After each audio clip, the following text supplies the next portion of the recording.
नमस्कार दोस्तों। Supreme court ने लोकसभा चुनाव के बीच में भारतीय जनता पार्टी को तगड़ा झटका दे दिया है। सुप्रीम कोर्ट ने दोस्तों भारतीय जनता पार्टी को वार्निंग देते हुए सख्त लहजे में ये कह दिया है कि यूं हम हर किसी से दुश्मनी लेने की इजाजत आपको बिल्कुल नहीं दे सकते हैं। तो दोस्तों आखिर किस मसले पर सुप्रीम कोर्ट ने बीजेपी को इस तरीके से फटकार लगाई, इतना सख्त आदेश किस मामले पर दिया है, ये सब कुछ आज हम आपको इस वीडियो में बताने वाले हैं। और क्यों सुप्रीम कोर्ट ने ये कह दिया कि हम आपको दुश्मनी लेने की इजाजत नहीं देंगे, ये भी आपको बताएंगे, इसीलिए वीडियो को पूरा जरूर देखिएगा। दोस्तों असल में लोकसभा चुनाव के शुरू होने से पहले से ही बीजेपी बंगाल के किले को भेदने के लिए तृणमूल कांग्रेस और ममता बनर्जी पर तमाम तरीके के आरोप प्रत्यारोप लगा रही थी।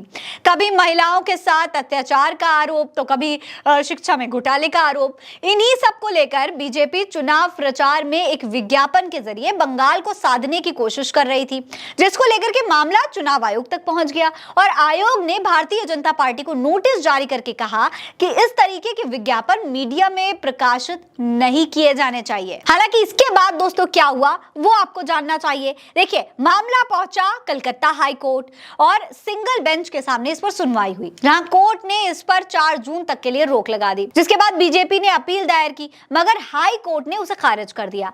अब दोस्तों जब हाई कोर्ट ने बीजेपी की बात नहीं मानी तो सुप्रीम कोर्ट की तरफ का रुख किया गया, पर सुप्रीम कोर्ट ने यह कहकर उनकी याचिका को सुनने से साफ तौर पर इनकार कर दिया कि आपका विज्ञापन सामाजिक दृष्टिकोण से साफ गलत है, पूरी तरीके से गलत है। साथ ही उन्होंने यह भी कह दिया कि हर तरीके का ओपोजिशन आपका दुश्मन नहीं है जो हर किसी के खिलाफ आप ऐसे विज्ञापन दिखा रहे हैं। पर दोस्तों ये तो वो फटकार थी जो सुप्रीम कोर्ट के अंदर भारतीय जनता पार्टी को खाने को मिली।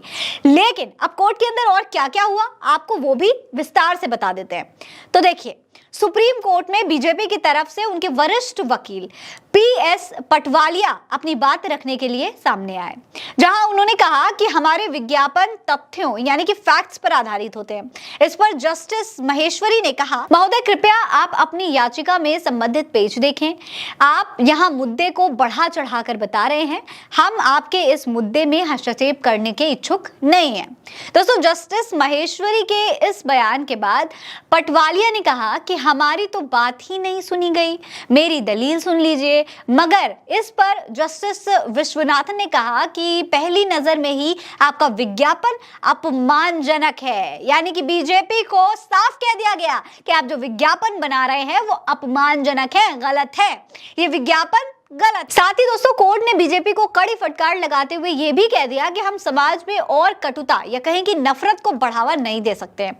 बेशक आप खुद को बढ़ावा दे सकते हैं, और अगर हाई कोर्ट आपकी बात सुन रहा है तो हमें इसमें क्यों पढ़ना चाहिए। अब कोर्ट की इस फटकार के बाद अब बीजेपी के जो वकील हैं पटवालिया, उन्होंने जवाब देते हुए कहा कि अगर विज्ञापन के लिए इजाजत नहीं मिली तो ऐसे में अगले मतदान की तारीख 1 जून को बीत जाएगी, कृपया मेरी बात सुने। वहीं भारतीय जनता पार्टी की तरफ से इस सवाल पर जस्टिस विश्वनाथन ने कहा कि इस तरीके के और विज्ञापन मतदाता को नहीं बल्कि आपको ही फायदा पहुंचाएंगे। दोस्तों इसके अलावा जस्टिस महेश्वरी ने कहा कि कृपया यहाँ मुकदमा ना चलाएं, बेवजह के मामलों की आवश्यकता नहीं है।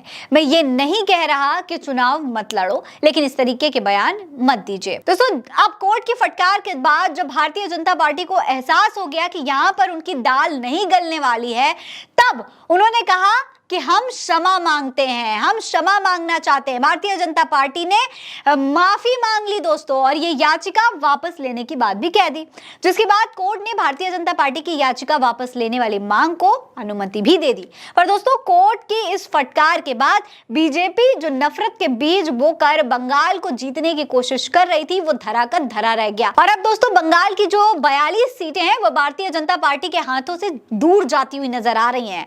वैसे आपको क्या लगता है, अपनी राय हमें कमेंट सेक्शन में लिखकर जरूर बताइएगा। ये खबर आप उल्टा चश्मा यूसी पर देख रहे हैं। नमस्कार।